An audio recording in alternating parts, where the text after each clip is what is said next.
Hello, my name is Zoe Baker and I'm an Academic Skills Advisor at the Skills Centre. And in this video, I'm going to talk to you about levelling up your academic skills to your second year at undergraduate level. So this is ideal if you're about to start your second year of your undergraduate degree course, or if you are currently in your second year. So a good place to start is by understanding what the expectations are of us in our second year at undergraduate level. So we quite often hear the phrase second year counts, or that second year is a step up from first year. But what exactly does this mean? So it means that we are engaged in reflecting on and taking action to improve our own work, that we're accomplishing a greater depth of criticality in our writing, that we are reading more widely than perhaps we did in the first year of undergraduate study, that we are accomplishing a higher overall quality of work, and we may possibly be dealing with larger word counts in our second year. So how can this be accomplished?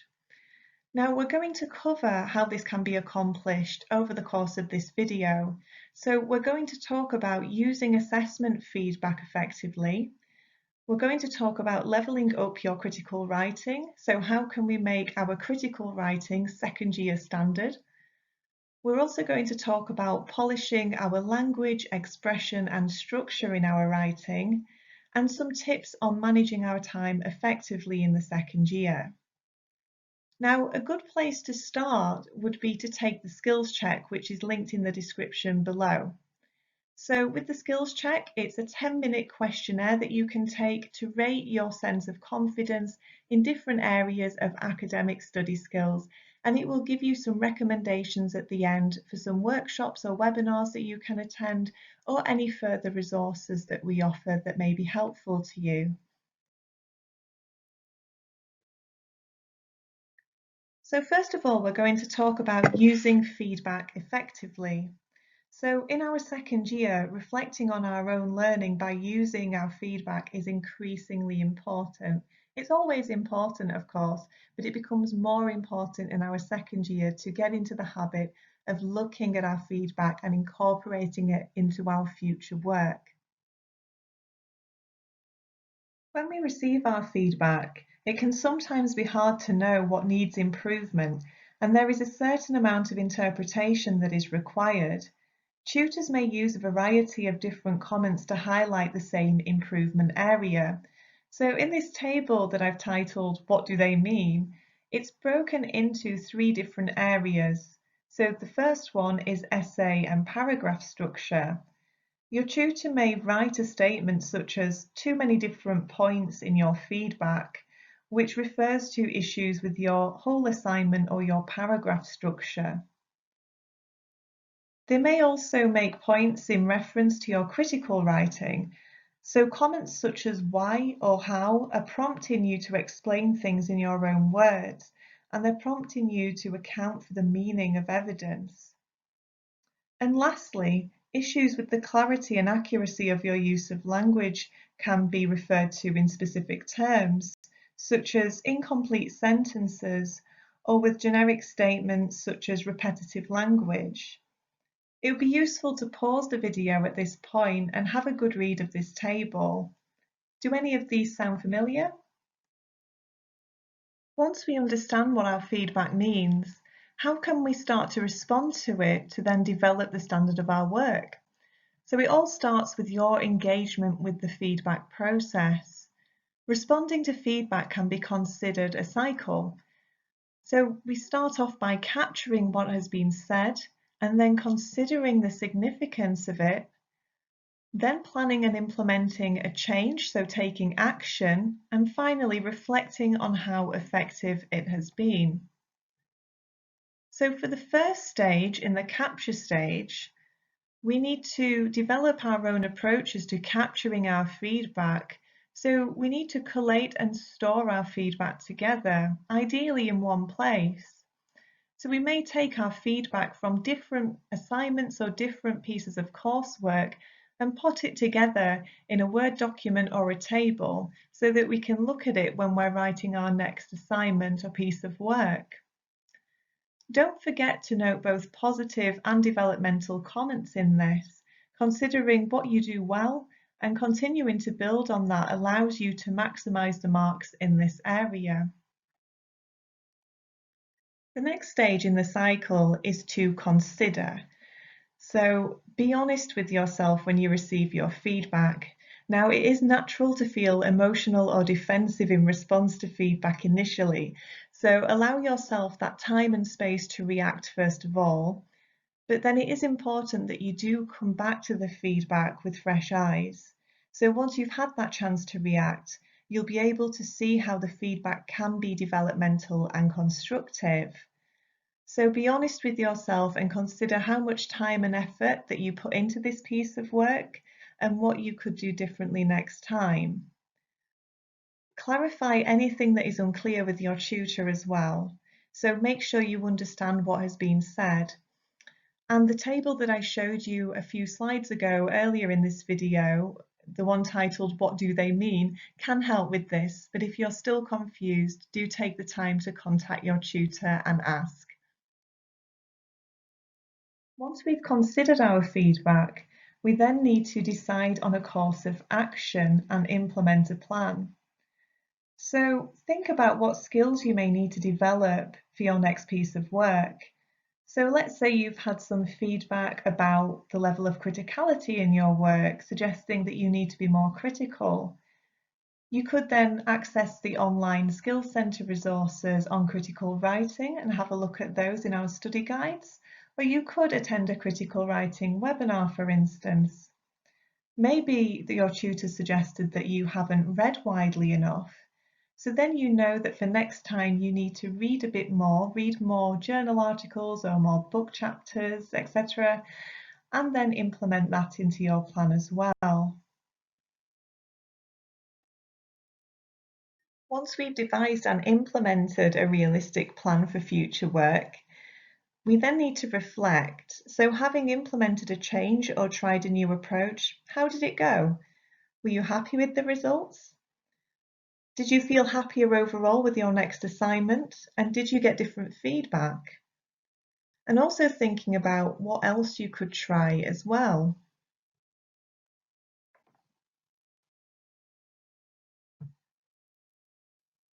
Now, how do we level up our critical writing to second year standard? It's important just to give you a quick refresher on what critical writing is. So critical writing is all about questioning, and questioning forms the core of critical thinking. So when we're reading evidence, whether that may be journal articles or websites or books, we're thinking, so what? Why is this information important? How is this information important to my assignment or my topic area? We might also ask, are there any weaknesses or strengths with this piece of evidence? So to be critical, we do not take anything at face value. We ask critical questions about evidence. So as long as we're questioning the evidence, we are being critical. We're not just accepting it. We're actually thinking, so what? How is this important? We do have a critical writing webinar that you might wish to attend for more information on this. And we also have a study guide which is linked in the description below, which gives a more detailed overview of critical writing. Now, what I'm showing here is an approach that we take to forming critical paragraphs called the three voices approach. If you've seen our Levelling Up to Your Undergraduate studies, which is also on our YouTube channel, this may look familiar to you. So as an overview, we start our paragraph with a topic sentence, and we can refer to this as the tour guide voice. It's introducing the key point of our paragraph to the reader. So we're kind of being a tour guide here. We're showing the reader where we're going to go. So we should be able to understand as a reader what point you're going to cover in your paragraph from that very first sentence. Each paragraph should just include one key or central point. It shouldn't try and include 3 or 4. We just need to focus on one topic or key point per paragraph. Following our topic sentence or tour guide voice, we then provide evidence to support this. So this is where we bring in our references, and we can refer to this as the expert voice. This is where we are describing what the experts have said about the point we've made in our topic sentence. So this might sound like Jones 2011 states that, or it may sound like Smith suggests that.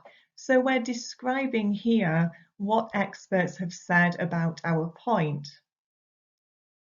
And finally, we need to integrate our own critical voice. So once we have started our paragraph with our topic sentence, and then we've moved on to describe what the experts have said about that point, we then need to bring in a critical point. So this involves you reflecting back on what the experts have said, reflecting back on that evidence, and asking those critical questions that we mentioned earlier. So what? Why is this important? Why is it important that Jones 2011 has said this about this topic? What does it imply? How does it relate to my assignment question? And then you're explaining that there. So if you've ever seen point, evidence, explain as a paragraph structure, this is essentially the exact same thing, but we're just referring to it in a different way. Quite often what we see is students miss the critical voice at the end. They will state their point, bring in the expert voice, and then move on to a new paragraph. But it really boosts your marks by putting in that critical voice at the end. So how do we level up the 3 voices then? So the approach that I've just shown, that can be used at first year as well. We cover it in our introduction to your undergraduate studies video as well.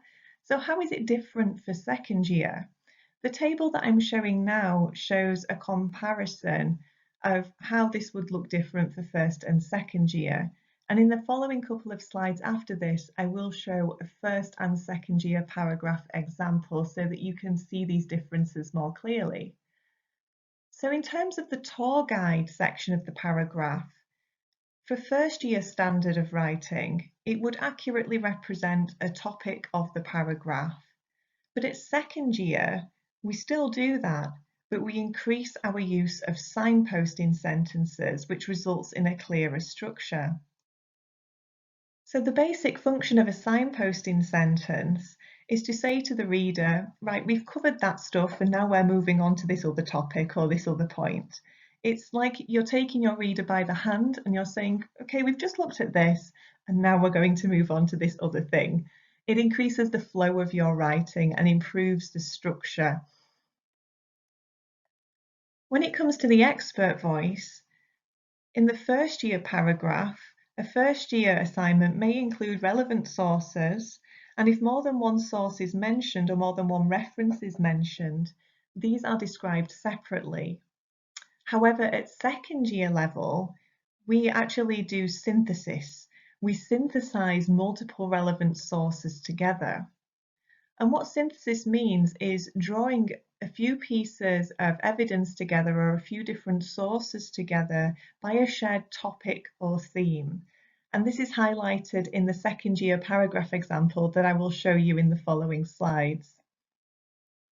And last but not least, how do we level up our critical voice in our paragraph to second year level? So at the first year, we may make a brief critical point at the end of our paragraph. So it's usually quite general. We may say something along the lines of, this implies X. However, at second year level, we need to establish a greater depth of criticality. So what I'm referring to on this slide, I state, has selected more items from the menu. And what I mean by that is there is a list of all of the different ways that you can be critical that I like to refer to as a menu, available on our online study guide on critical writing, which is, the link is available at the bottom of this slide and it's linked in the description of this video. So when we're in our second year, we select more items off of that list or that menu.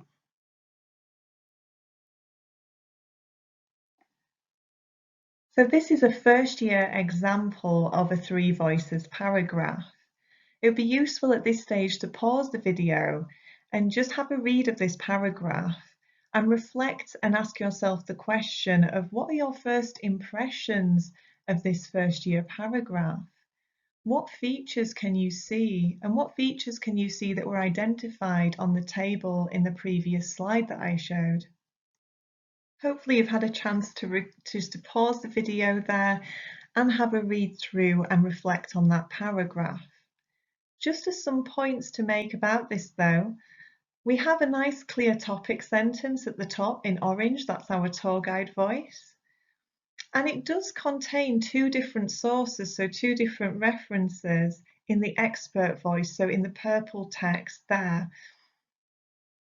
This indicates some wider reading. It's shown us that the writer of this has not just found one reference, popped that into a paragraph and gone, there we go. They've actually looked for more than one source. But it does not synthesize those two sources. It describes them separately, and it seems quite disjointed when we read that. So it states CRISPR 2005 stated that and then it goes on to describe Narrington 2016 conducted a large-scale survey. So it's describing these two separately. Now both of these two sources have a shared theme. The shared theme here is that traditional or classic flavours are regarded as superior to non-traditional flavours as pizza toppings. To make this second year standard, the writer would need to synthesize those two sources together, and I'll show you how that's done on the next slide when I show you a second year example. But for now, let's have a look at the critical point as well. So the critical point in this first year example is quite brief and general. It's very short, it's one sentence, and although it highlights the significance of the evidence of the expert voice, and it answers that so what question, that so what critical question, it's very general and it's quite obvious as well. Because that critical point at the end in blue is very brief, the paragraph overall feels quite descriptive. Now, in the second year example, straight away we can see that this is much more thorough than the first year example. Again, it would be useful to pause the video here and have a read through of this paragraph and think about what features make this second year standard. You might wish to refer back to the table that I showed you previously, showing the difference between the three voices in first and second year work. So hopefully you've had a chance to read that. And to provide some points about this paragraph, in the tour guide voice, so the orange sentence there, we can see that's a bit more thorough than the first year example. So the tour guide voice not only outlines the main point of the paragraph, but it also works as a signposting sentence. Although we are only viewing this one paragraph, we can deduce that the paragraph before this one covered perceptions of fruit being incompatible with cheese, as it states, in addition to perceptions that fruit presents an incompatible flavour combination with cheese.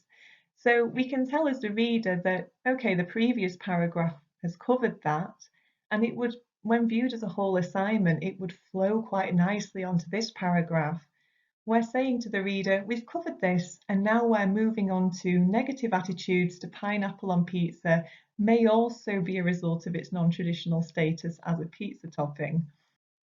That tour guide voice is therefore showing the connection between our different paragraphs. In terms of the expert voice in purple, I mentioned in the first year example how there was no synthesis, and here we do see some synthesis. So where it states, this is supported by a number of studies which have concluded that non-traditional flavours are rated less favourably than those regarded as original. There's two references cited here, separated by a semicolon, and what that indicates to the reader is that you have identified that point we've just made as a shared theme across both of those separate sources, so you're grouping them together. And that really does show synthesis and second year level writing. It's also good at saving your word count, and it stops the paragraph seeming overly descriptive by saying so and so says this and so says that, and it just becomes like a list of all of the different things that different experts have said. But here it's summarized quite nicely. By making these connections across different sources, you're showing the marker that you have thought analytically. You can think in terms of what information links with other information. We can also see that the blue section, so the critical voice, is much more thorough than the first year example. So not only has the writer answered the so what question by saying, although this strongly suggests that later iterations of flavours are more likely to be responded to negatively, they're also going a bit deeper and asking another critical question. So they've asked here, what is the importance of context? Where were these studies carried out and what could this imply? And they've highlighted here that these studies were conducted in the United States and therefore they do not present an accurate impression of whether pineapple pizza may be regarded more highly in other cultural contexts. So not only have they asked and answered the so what question, but they've also asked deeper questions really about where was this study carried out and could this be important to the point I'm making? What other questions does that raise? On this slide, this is just the same two paragraphs that I've shown you. The first year paragraph is on the left and the second year is on the right. And it's just to show you a quick side-by-side visual comparison. And we can see that the tour guide voice there is much more thorough because it's signposting. It's showing connections from the previous paragraph to the current paragraph. And that critical voice goes into a lot more depth as well. And we have synthesis in the expert voice by grouping sources together that share a similar theme. Levelling up your work to second year standard does not only involve levelling up your criticality, it also means levelling up your structure, language and expression. So if you were thinking, I already do this, when we were talking about levelling up your critical writing, this section may be a bit more valuable for you. According to research by Greasley and Cassidy, poor language, grammar and expression is one of the key sources of frustration for markers. In fact, in their research, it was the top source of frustration for markers. So why is language, grammar and expression so important to markers? Well, to use a quote from Peck and Coyle, they state that you signal to the reader the quality of your thinking by the quality of your presentation.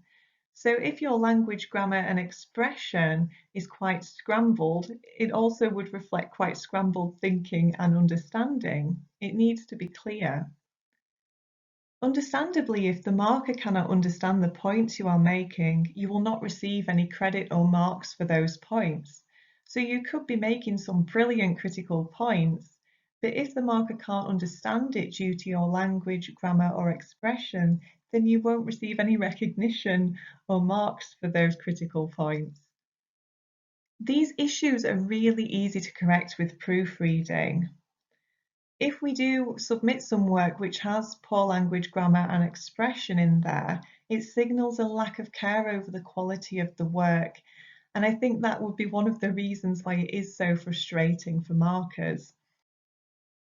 The key way to polish our language and expression is through proofreading. Always budget time to proofread and edit your work. Trust me, the marks are worth it. Proofreading can mean the difference between an entire grade boundary. So imagine that you are marking two assignments and both include the same level of criticality, enough criticality for a first class classification, a first class grade. One of the assignments contains no grammatical issues, the sentences are complete, the language is clear and easy to follow, but the other contains incomplete sentences, sentences that don't make sense, spelling errors, unclear language. So for instance, they may have used terms incorrectly. Which one of those two assignments would you award a first to?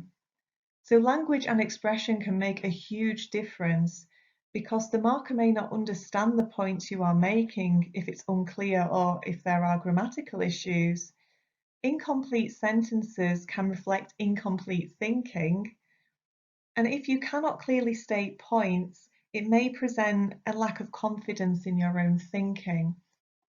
There are a number of top tips to help you proofread your work effectively. So reading from a hard copy is useful as it gives your eyes a break from the screen, and it can make it easier to identify errors when you're not scrolling up and down a Word document on your computer screen. Some people find it more effective to read from coloured paper as it reduces the contrast of black ink on a white background, making it easier to identify errors. Reading slowly and aloud makes it much easier to identify spelling errors and issues with grammar. So does it make sense when you read it aloud? Do some sentences seem incomplete? Always double check the definitions of words or phrases you are unsure of. Using incorrect terminology can have a detrimental impact on your whole assignment as it will show a lack of understanding of the content. Finally, if you try these tips and you're still missing some errors and some are still slipping through in your work, try proof listening instead using Read and Write Gold. So this is available on apps anywhere through Sheffield Hallam University. With this, you can highlight text and it converts it to speech. So it's much easier to identify clunky or incomplete sentences this way, as well as spelling errors, as it will sound quite odd when it's read out. Make the most of tools and resources to help you with this too. So Grammarly is available online for free and it's linked in the description of this video, and so is the Manchester Academic Phrase Bank. The Manchester Academic Phrase Bank gives you lots of different phrases and starter sentences that you can use in your academic work. And Grammarly shows you, it analyses parts of your text and it will show you any grammar rules that your text is breaking and how to correct those. Now we've talked about polishing our language and expression, we also need to polish our structure as well. So firstly, what do we mean by structure? When we say assignment structure, what exactly does that mean? Well, it's how your paragraphs are structured, for example, the three voices structure. It can refer to the ordering of your paragraphs. In your feedback, this is sometimes referred to the ordering of material. So what this means is which paragraph comes first and then second and then third. It also refers to signposting language and signposting sentences. So signposting language justifies the ordering of your paragraphs to the reader and helps them understand why you have covered these points in the order you've covered them. When we're proofreading our work then, we can focus on the paragraph structure and give that a bit of a polish. So we can ask ourselves the following questions to identify areas that need to be edited or improved.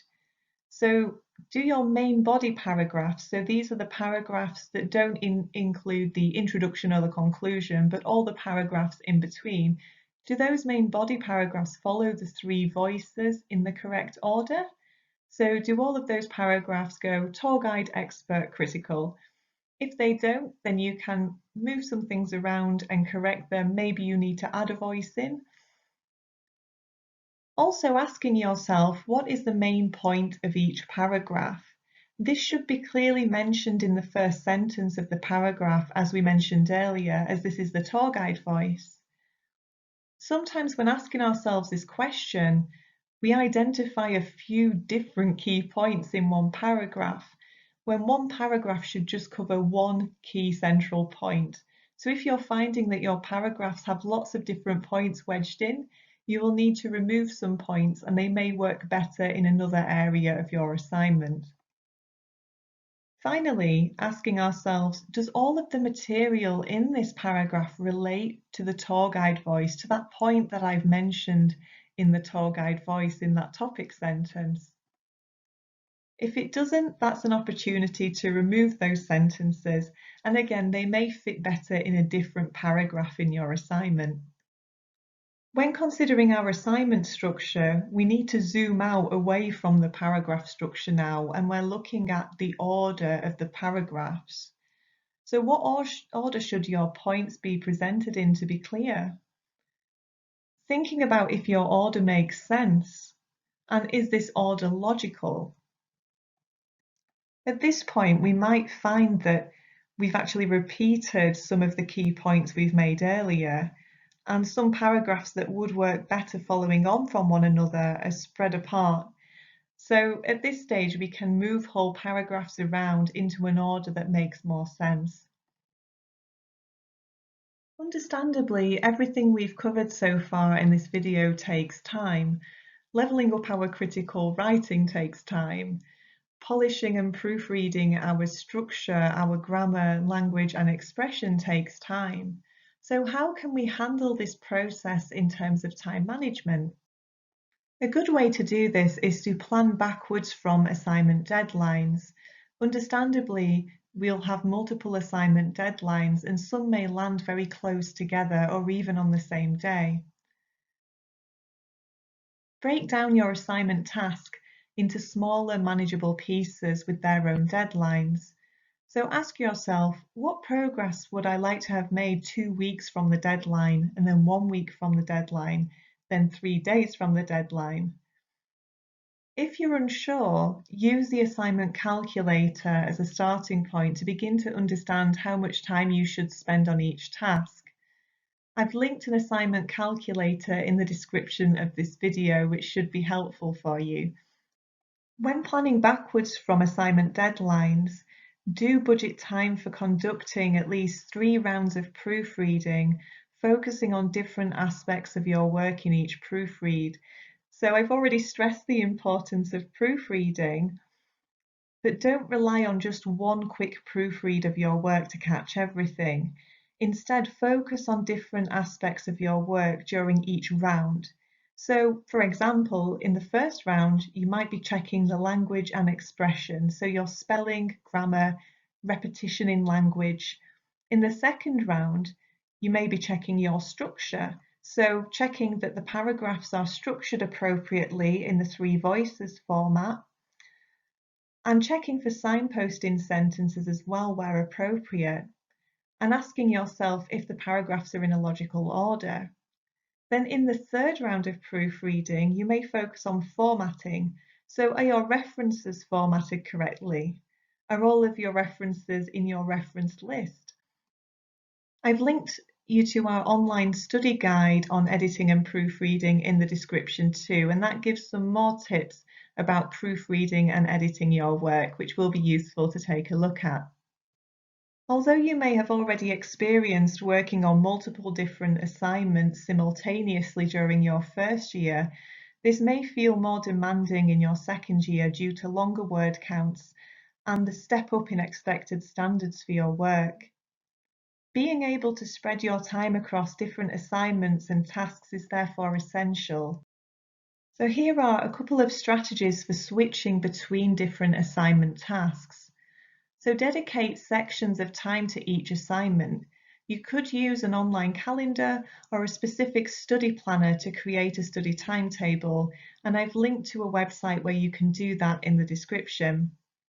You may also wish to try using a Pomodoro timer to split your time between tasks. So I've linked to a couple of these tools. One of them is an app called Forest, and one of them is a standard web-based Pomodoro timer. So the theory is that you time yourself working using these for 25 minutes and then you have a break. But by using these, you can split up your focus on different tasks evenly, because you can say, well, I'll spend 2 tomatoes or trees. This makes more sense when you actually see those different apps that I've linked to on task A and 2 on task B. So you can split up your time equally with 25-minute chunks on each of those different tasks. Thank you for taking the time to watch this video on levelling up to your second year of undergraduate studies. We do offer more remote sessions by the Skills Centre, So to access any of these, please take a look at our website, which is linked below in the description, and also give us a follow on Twitter @HallamSkills. Thank you.